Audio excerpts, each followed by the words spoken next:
I am hard.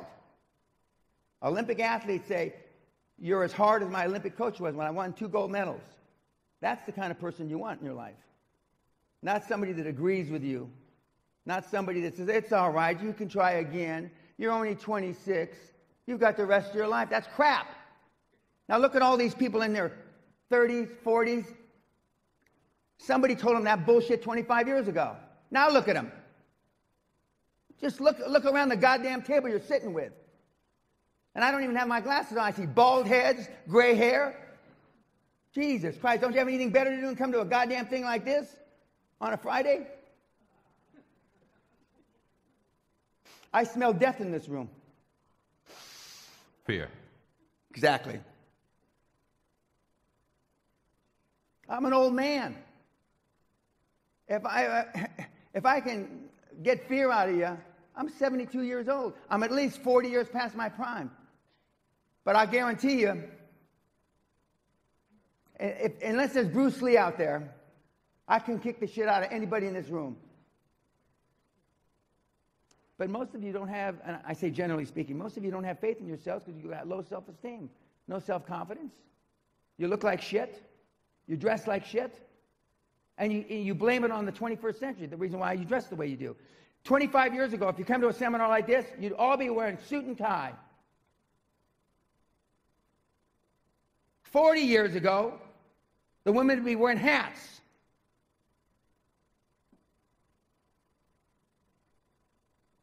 This is my uniform. I don't go to sleep like this, but I mean, this is my uniform. It has been for a long, long, long time. Dress, if you want to get money from banks, dress like the president of your country. Unless you're from Pakistan or India or something, dress like the president or the prime minister of your country. You only have one time to make a first impression, kids. You come in looking like some of you, I wouldn't give you fucking toilet paper. Most of you, I'd be embarrassed the way you're dressed. But see, Michael didn't bring me here to make, if I leave here with anybody liking me, I failed. You understand what I'm saying? I failed. I'm not here to be your friend. You want a friend, go get a fucking dog. I'm here to drag your sorry ass across the goal line, no matter what it takes. And there's no better on the planet than me at doing it, as demonstrated by all the tens of billions I've created. Can you imagine? I'm getting all excited now. Just look at this. Even the sorriest ones in here, I could probably 50 million. And there's a couple of billionaires out there. I got to strain to find one, but I mean, there are. The odds are there's at least 2 or 3 billionaires in this room to be. Potentially. Yes, sir, potentially. 2 or 3. But would those 2 or 3 make the sacrifices necessary? When I was... What is necessary? What's the best advice? How to do it? The best advice is find something you love. Find something that can change 1 billion lives. Zuckerberg is a classic example. He changed more than 1 billion lives. Added value. Correct. Added value change. You make 1 billion lives better, potentially. You may not get to 1 billion people, but potentially you can make 1 billion lives better, and the odds have just gone geometrically up for you to become a billionaire. And if not a billionaire, a whole bunch of money. When you leave here today, after the Q&A is over, and I've already told you everything's free on my website. And when you see me at the airport, don't come up and talk to me. Don't touch me. I don't give a shit if you live or die. My obsession is to drive as many of you lazy bastards across the goal line as humanly possible before I die. That's it. If I have to hurt you, spit on you, call your mother a whore, I don't care. Most of your mothers were whores. We'll get to that a little later. The 2% mindset. These are the things that you do outside the circle, but your comfort zone is based on fear, procrastination, settling for less, regret, etc., etc. 98% of the people in this room are in the 98%, not the 2%. But I can say that in any room. QLA isn't about being a 2%er. QLA is being about a 0.0002%. Of the 7.5 billion people on the planet, maybe 500,000 people are capable of doing this. So some of you say, oh, fuck, I'm glad he said that because now I don't have to pay attention anymore because I'm certainly not one of those, right? Right. I've given this talk a lot of times. I can read fear. Yesterday I told Michael I smelled fear. It was like I was in a fucking mortuary yesterday afternoon. All you guys, your balls are sucked, if you have any, are sucked up in your cavity. Why? What the fuck happened? What happened to the freedom fighters of World War II? Fighting the Nazis. What happened to you? What was that? Your great-grandfather? At least your great-grandfather, probably. Same question I asked in Poland. You can't find anybody with a set of balls in Poland anymore. Not possible. They're all dead. And their genes died out. No different throughout Europe, but it's no different throughout the United States either. So it's not just you. It's everywhere. You'll better appreciate why by the end of this hour and a half. Now, you've already read, some of you, that I am the creator of Teenage Multimillionaires from scratch, and the mentee that's the CEO of the largest deal in recorded history, the $500 billion deal, NEOM, the city of the future. I created them both. Just like God with fucking clay, with these two fucking hands. I made them just like fucking God. And everybody in between, which covers everybody in this room. Teenage multimillionaire, no school, no high school, no junior high school, no college, 17 years old. Why not you? The answer is it could be you. But he's a hard-working, 140-hour-a-week worker. Not an 80. A good drink and a stiff fuck could kill everybody in this room. And you're nodding your head, yeah. But some of you will just settle for the good fuck. Most guys come to me because I'm the alpha male father they never had. Most young guys come to me because they can't get their willy wet. Now what the fuck's the world come to? You got to come to a raging, crazy old fucking man, 72 years old, to get your willy wet. What's happened? Almost everything bad. That's what's happened. This young kid that came to me a year and a half ago, his goal, his dream in his life was to finish #1 university champion archer in Britain. What's the best you've ever done? 20th in a regional meet, he says to me. So we set up a program, and I beat him like a fucking rented mule. That's him receiving the first place a couple months ago in Britain. The little skinny shit. He looks like a little Nimrod snowflake, because he is. But he was firing 600-700 arrows a day. Most of you couldn't fire 50. So it's not just that. The girls tell me I'm better at knocking off weight off your big fat asses than I'm making money. I take like a chainsaw. When a woman is walking away from you and it looks like two pigs in a gunny sack, you know what I'm talking about? I just take a fucking chainsaw and chop your cheeks off. That's one of my examples. Just one. They lose 100 pounds, 150 pounds, 75 kilos. Because I don't allow them to not be accountable. When I say you're going to weigh yourself fucking 4 times a day, sweetheart, that's what the fuck I mean. Most of you in this room have never been held accountable for anything in your life. And look at the result. Don't you got something better to do on the weekends? I've had women come to the seminar. They talk to their mother 15 times a day. Now listen to this. 15 fucking times a day. What possibly can you tell your fucking mother 15 fucking times a day? Other than neurotic shit. What? 15 times a day! What the fuck? You hang out with monkeys, what happens? your life becomes a fucking circus. Now, with the greatest respect, kids, this is not Barnum and Bailey circus. What I'm here and what Michael only does, he doesn't do 100% of what I say, believe me. But he does a lot more than you do. And all my mentees, I've only got 1 or 2 mentees that follow my religion 100%. And guess what? They're all billionaires. Billion with a B. That's all. They don't have to sleep with me. They don't have to do unholy shit to dogs or cats. But they do every fucking thing I say.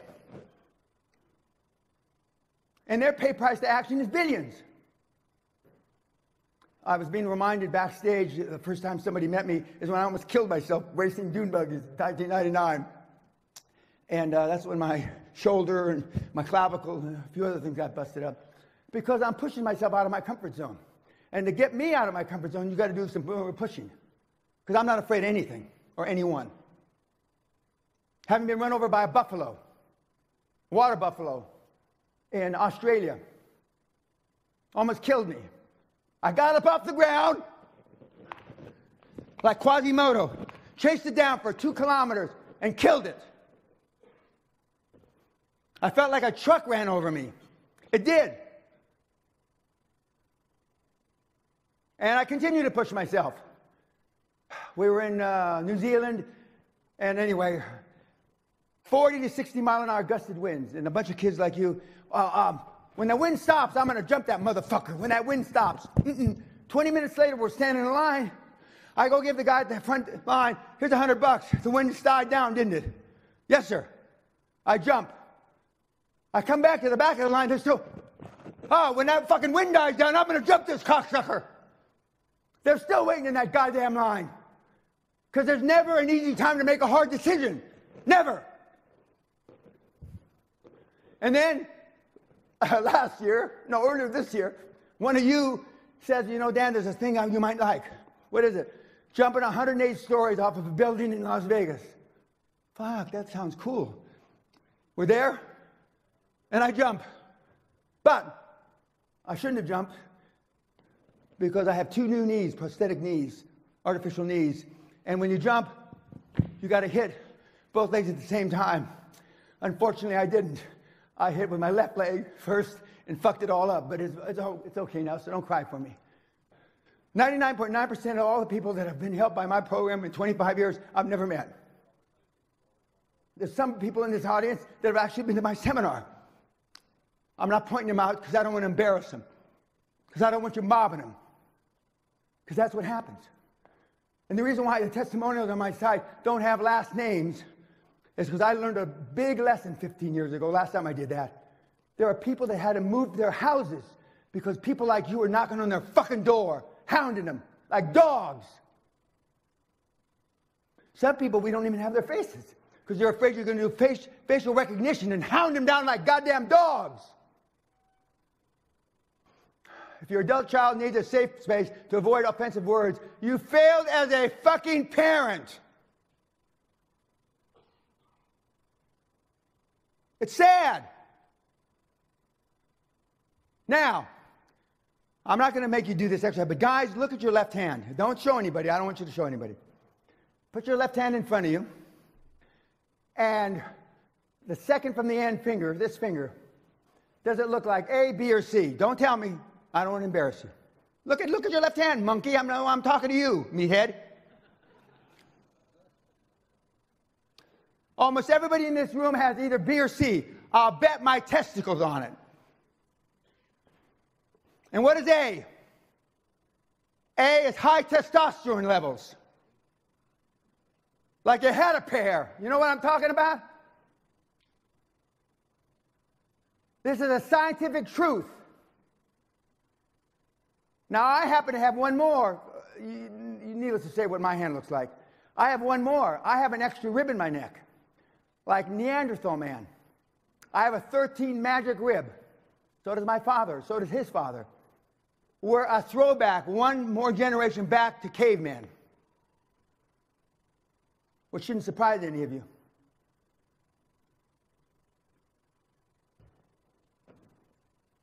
Now, if somebody came and spit in your wife's face, your daughter's face, you're standing there, your mother's face, where I come from, there's only one alternative. Correct. But you know what at least 50% of the answers we get to say? Well, I try to ascertain if he was having a bad day. Or I try to ascertain where he's coming from in life. Maybe he came from the body or the ghetto. Are you fucking crazy? The guy just fucking spit in your mother's face, you stupid morons. There's only one fucking alternative. You beat him down through the pavement or die trying. And now the other excuse is, well, I'm afraid of going to jail if I put a whooping on the guy. Well, you couldn't put a whooping on a fucking paper bag, first of all. And that's your excuse. You don't want to go to jail.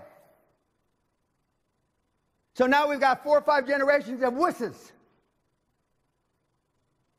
My favorite cousin went to jail for stabbing a guy, this is my neighborhood, 17 times because the guy said his girlfriend had a big ass.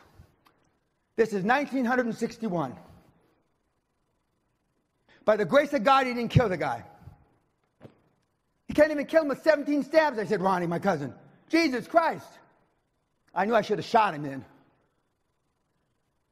Now, I'm not suggesting you do any of that. But there's a far cry from stabbing somebody 17 times and saying, well, I have to ascertain if the guy's having a bad day or not. How good a day does the asshole have to have for not spitting in your mother's face? The sad thing is most of the guys in here and the women that are married to him, you know what your husband or significant other would do, don't you? Put his tail between his legs like this and walk away. The world's fucked up, guys, gals. You feel entitled now. You've led bubble wrap lives. You've all had a bicycle and had trainer wheels. You know, little wheels that keep you from falling over. And when you take the trainer wheels off, what happens? You fall over on your big melon head, right? And then your mom or your dad, oh, boy, baby. They should have knocked your teeth out for falling over. And now look at you. This is one of you. A seminar mentee who was so ashamed of being a wussy fucking cunt.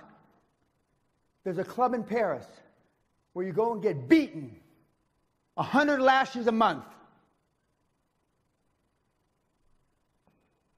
He's so ashamed, he's one step away from suicide. He said, don't kill yourself. That's the easy way out. Some of you should trade places with him. That's the real fucking deal. Little Frenchman, he talks like a French movie star. Well, Mr. Pena, I don't understand. I get beat every month and I'm still a cunt. 25 millions is all he has. Since he's 18 or 19. Look at his testimonial. He's ashamed that he hasn't accomplished more. He's fucking, well, if he's ashamed, ladies and gentlemen, boys and girls, what the fuck should you be? This is where his dream since he's 10 years old, where he wants to have a house. That's in Hawaii. And that's his house. And what do you live in?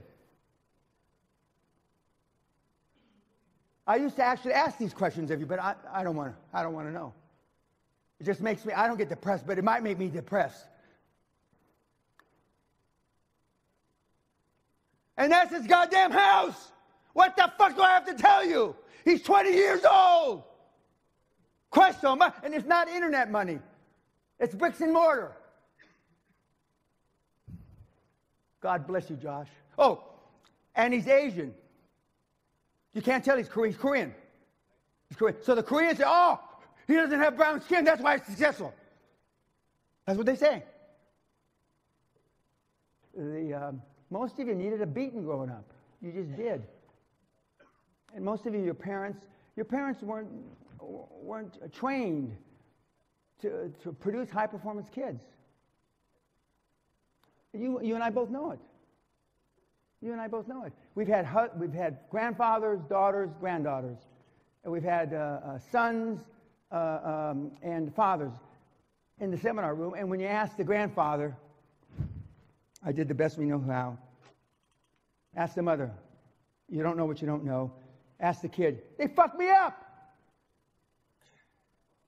You don't know what your kids really think about you. I do. I get their emails. Most of your kids are embarrassed by you. In some cases, I'm sorry to say, ashamed of you. That's a sad plight. But it's not too late to give them something to be proud of. It's not too late. Thank you. Thank you. Thank you very much.